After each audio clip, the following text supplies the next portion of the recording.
Hola estudiantes, vamos a revisar el concepto de presión hidrostática y para ello vamos a comenzar con su definición. Cuando tenemos un fluido en estado de reposo, se manifiesta en el seno del mismo una presión hidrostática, la cual se define como la relación existente entre una fuerza que está actuando en dirección normal a un área determinada de valor unitario. Vemos la fórmula presente aquí y dice que la presión es igual a la fuerza que está actuando en dirección normal al área en la que se está aplicando. El término hidrostático, si nosotros reconocemos la parte hidros, tiene que ver con fluidos líquidos, especialmente el agua. Y estática, pues hace referencia a la condición de reposo. Bien, la presión hidrostática es objeto de estudio de la ingeniería hidráulica. ¿Por qué? Porque incide en diversos ámbitos que van desde actividades cotidianas para las personas. En este caso vemos aquí, pues, algunas personas, 2 mujeres en este caso, que están haciendo ahí actividades de buceo. Les sugiero que vean este video, muy interesante para que se den una mejor idea de qué estoy hablando. Vemos otro caso aquí también de otra persona que está buceando en el mar, pues ahí si alguien ha tenido la oportunidad de bucear, sabrá o habrá experimentado la sensación de los cambios de presión a medida que uno se sumerge un poco más y más. Yo he tenido la experiencia grata de haber buceado en hasta 30 y tantos metros de profundidad en el fondo de la laguna de la Media Luna en San Luis Potosí. Y bueno, esos son, digamos, los efectos orgánicos de la presión hidrostática en los seres vivientes, en este caso, pues las personas. Sin embargo, dentro de lo que es el campo de la ingeniería, la presión hidrostática también se presenta en diversas embarcaciones que van desde barcos o buques, ¿verdad? Hasta las embarcaciones que son de tipo sumergibles como los submarinos. También aquí otro video que les recomiendo ampliamente que lo revisen es este, conforme a esta dirección que eventualmente les voy a compartir las direcciones para que consulten esos videos. Otro caso que es interesante para los ingenieros civiles que se especializan en ingeniería hidráulica es el caso de las plataformas petroleras. Estas, pues, se ubican en emplazamientos marítimos y, pues, debido a sus grandes dimensiones, necesitan elementos estructurales que en este caso se llaman patas de flotación, que permiten a toda la plataforma estar flotando, pues, en diversas zonas del mar para poder hacer las labores de extracción del crudo a grandes profundidades. Y bueno, estas patas de flotación, debido a que están sumergidas en el océano, pues están sujetas a grandes presiones hidrostáticas. También en su momento, pues valdría la pena que consulten esta dirección para que vean. Tenemos otro caso también de lo que son los grandes recipientes o contenedores. Aquí vemos, por ejemplo, estos contenedores de grandes dimensiones. Ahí vemos el tamaño relativo de, pues, algunos camiones que están en la cercanía de estos tanques contenedores. Y bueno, según comentan ahí en el documental que después les haré referencia, llegan a tener tamaños considerables. En este caso, reportan una capacidad de 880,000 metros cúbicos, un verdadero monstruo de almacenamiento. Vemos ese mismo monstruo aquí también en una toma interior. Vemos como aquí pues hay una serie de personal trabajando, preparando, porque según van a hacer pruebas hidrostáticas precisamente para ver y asegurarse que estos tanques, una vez que fueron terminados, funcionen correctamente y poderlos entregar. Otro caso también importante es las presas de almacenamiento. En las presas de almacenamiento, pues hay un elemento estructural que se llama la cortina de la presa y pues del lado del embalse, justamente ahí se estará generando hacia la cortina de la presa un empuje hidrostático de valor considerable que pues vale la pena meterse a este campo y aprender a calcular este tipo de datos de ingeniería. Bien, para entender mejor lo que es la presión hidrostática, pues hay que ir, por supuesto, al laboratorio. Y en el laboratorio, digamos que trabajamos con condiciones más controladas. Para esto, vamos a entender primero que la presión hidrostática se ejerce, por un lado, en cuerpos que se encuentran sumergidos en el fluido líquido. En este caso vemos aquí este que pretende ser un cuerpo sumergido y cómo está actuando la presión hidrostática por todos los lados expuestos de ese cuerpo sumergido. Otro caso también es cuando eh, tenemos un fluido líquido contenido en un recipiente. En este caso se va a estar presentando también pues presión hidrostática en todas las paredes del recipiente que estén expuestas o en contacto con el fluido contenido. Ahora bien, ¿cómo se obtiene la fórmula de la presión hidrostática?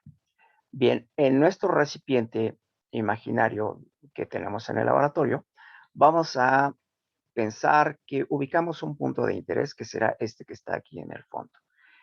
Ese punto de interés está situado pues en el área de la base de nuestro recipiente. Y nosotros para empezar a concebir cómo obtener la fórmula de la presión hidrostática, tenemos que ubicar primero que nuestro recipiente contiene un volumen definido de fluido en el interior del recipiente. Ese volumen definido de fluido, por supuesto que se va a corresponder con un valor de masa.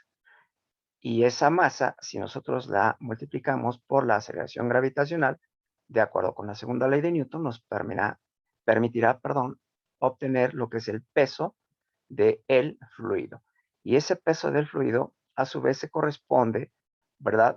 O constituye la fuerza en dirección normal a el área del fondo de nuestro recipiente.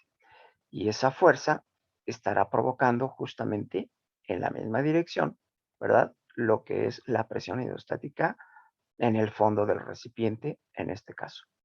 Bien, esa fuerza normal, como vemos aquí, es importante estar o tener en mente en todo momento que se corresponde con lo que es el peso del fluido, el cual pues vamos a obtener de acuerdo con esta ruta de cálculo. Recordamos, asimismo, que una vez que nosotros obtenemos el peso del fluido, de acuerdo al concepto de presión, dado que el peso del fluido es lo mismo que la fuerza que está actuando en dirección normal al área, bueno, ese peso del fluido lo tenemos que dividir entre el área del fondo del recipiente para obtener el valor de la presión hidrostática en el fondo del recipiente. Bien, vamos a avanzarle entonces a este concepto. ¿Cómo vamos a conocer el volumen del fluido? Por supuesto, tenemos que conocer lo que es el área de la base del recipiente y la altura que tiene el fluido en el interior del recipiente. Una vez que tenemos el área de la base y la altura del fluido en el interior del recipiente, eso nos permite establecer el volumen de fluido que nosotros tenemos al interior. Ahora bien, del concepto de densidad, que es la masa entre la unidad de volumen, si de aquí despejamos la masa, significa que vamos a multiplicar la densidad por el volumen. Y ese volumen es justamente este que nosotros vamos a calcular por condiciones geométricas. Bien, de esta relación, por tanto, si la repetimos aquí, tenemos la densidad y en lugar de volumen escribimos el área por la altura del fluido al interior del recipiente. Enseguida esta relación la vamos a multiplicar en ambos extremos de la ecuación por la aceleración gravitacional y nos va a quedar de esta manera.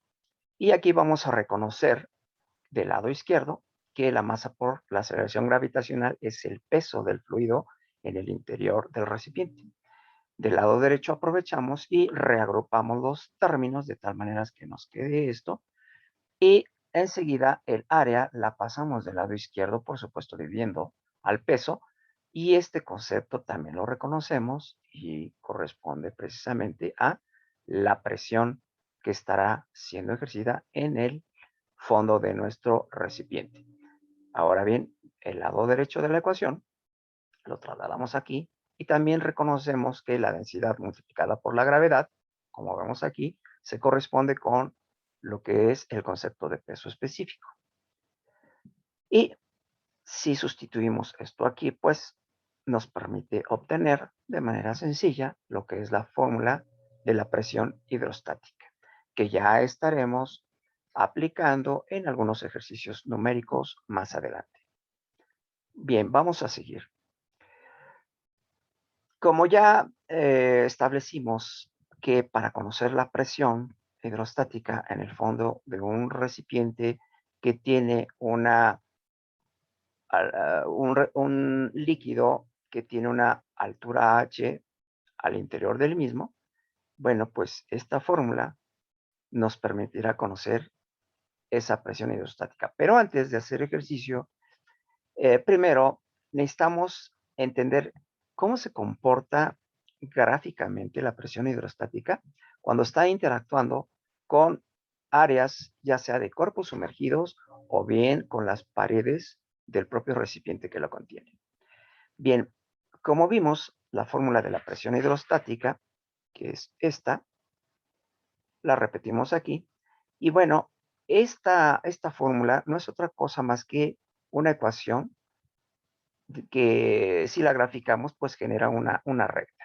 En este caso vamos a fijar el eje horizontal, le vamos a llamar el valor de la presión, y al eje vertical, con su eje positivo hacia abajo, un eje local, vamos a llamarle el eje de profundidad H. Por tanto, la recta que se genera es esta que vemos aquí, y lo que nos dice es que la presión varía de acuerdo con la profundidad, es decir, la presión va a aumentar proporcionalmente conforme aumenta el valor de la profundidad. Si tenemos una profundidad, una H igual a 0, pues tendremos 0 valor de presión. Mientras que si la H tiene un valor máximo, en ese caso tendremos el valor de presión hidrostática máxima. Ahora bien, si nosotros tenemos un cuerpo sumergido, digamos este que vemos aquí, y vemos que la parte superior del mismo se encuentra situado a una altura H sub 1, bueno, pues la presión que estaría ejerciéndose en esa coordenada H sub 1, de acuerdo con la presión hidrostática, sería la presión para la parte superior de nuestro cuerpo, será igual al peso específico del fluido contenido por la profundidad H1. Ahora, ¿qué pasa? ¿Cuál es el valor de la presión en, en esta parte de nuestro cuerpo sumergido que se encuentra a una profundidad H sub 2?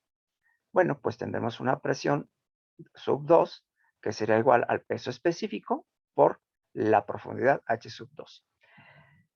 Ahora bien, nosotros vemos aquí que en el lado derecho de nuestro cuerpo, ¿verdad? Tenemos, pues, en la parte de arriba tenemos aquí una distribución trapezial de presión. ¿Por qué? Porque en la parte de arriba tenemos un valor de presión P sub 1 y en la parte de abajo tenemos un valor de presión P sub 2. Entendemos que P sub 2, de acuerdo a esta gráfica, como está a mayor profundidad, H será mayor que la P sub 1. ¿Por qué? Porque la profundidad H sub 2 es mayor que la profundidad H sub 1. Claro, esto lo entenderemos mejor con algunos ejemplos numéricos que desarrollaremos más adelante. De ahí que, de acuerdo a esta condición, como P sub 2 es mayor que P sub 1, como vemos aquí, ¿verdad? Gráficamente, por eso aquí se genera una distribución de tipo trapezial de presiones del lado derecho de nuestro cuerpo sumergido. Ahora bien, ¿qué pasa si analizamos el otro lado? En el otro lado, del lado izquierdo de nuestro cuerpo, ocurrirá algo similar. Em, la parte que está a una profundidad de H sub 1, pues estará siendo expuesta a una presión P sub 1, y la parte que se encuentra sumergida a una H sub 2 estará expuesta a una presión P sub 2. Y seguimos entendiendo que la P sub 2 es mayor que la P sub 1, como gráficamente podemos apreciarlo aquí. Vemos que los vectores de presión que se encuentran más abajo son mayores en magnitud que los vectores de presión que tenemos en la parte superior de esta distribución trapezial. Ahora, ¿qué pasa con la distribución de presión en la parte de arriba? Bien, en la parte de arriba todos los valores de presión son los mismos. ¿Por qué? Porque todos los puntos que pertenecen a la superficie superior de este cuerpo ubicado a una profundidad H sub 1, pues tienen el mismo valor de presión. Y este valor de presión P sub 1 es el mismo que este que tenemos acá.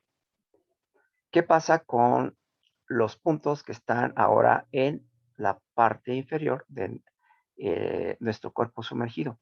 Bueno, estos puntos se encuentran a una profundidad H sub 2, todos se corresponden con la presión P sub 2, y la magnitud de nuestro vector de presión que vemos de aquí para acá, ¿verdad? Será este mismo que vemos de aquí para acá y también estos mismos que vemos de aquí para acá.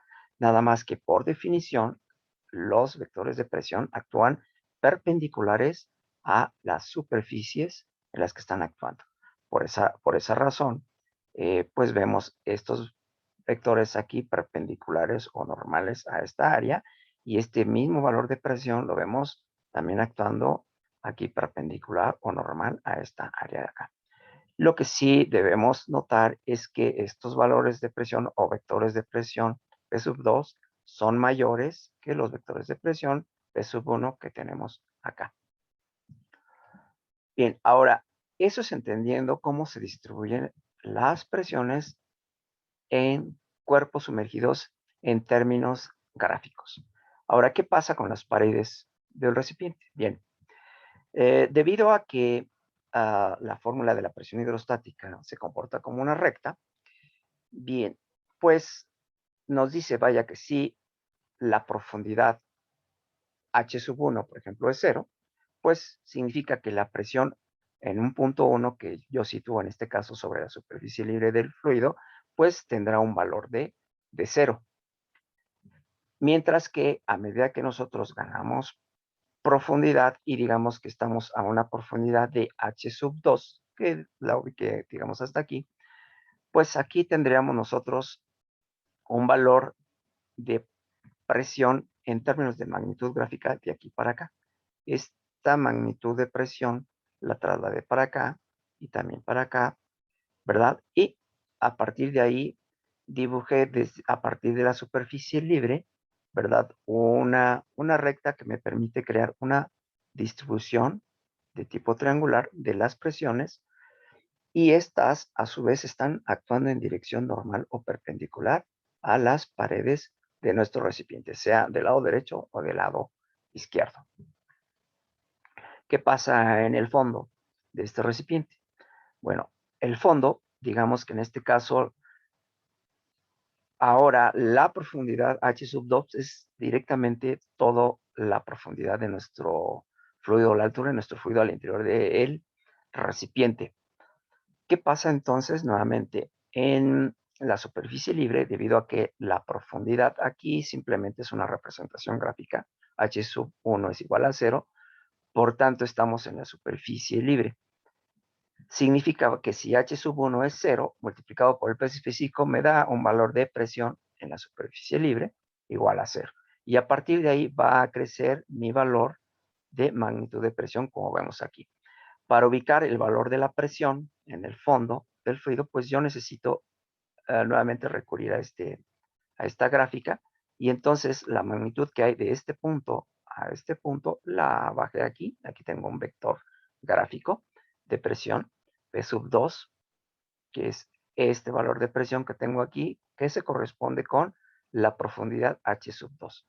Esa profundidad H sub 2 por el peso específico de mi fluido contenido me permite obtener el valor de la presión 2 numéricamente y gráficamente es este valor, que por supuesto a la hora de que yo lo coloco en la superficie del fondo de mi recipiente, tiene que estar dibujado de manera que sea normal a dicha área. Por eso se ve de esta manera. Y bueno, todo esto fue lo que es también los diagramas o gráficos de presión actuando en las paredes de un recipiente o bien en la superficie de un cuerpo sumergido. Por lo pronto, pues terminamos de revisar este tópico.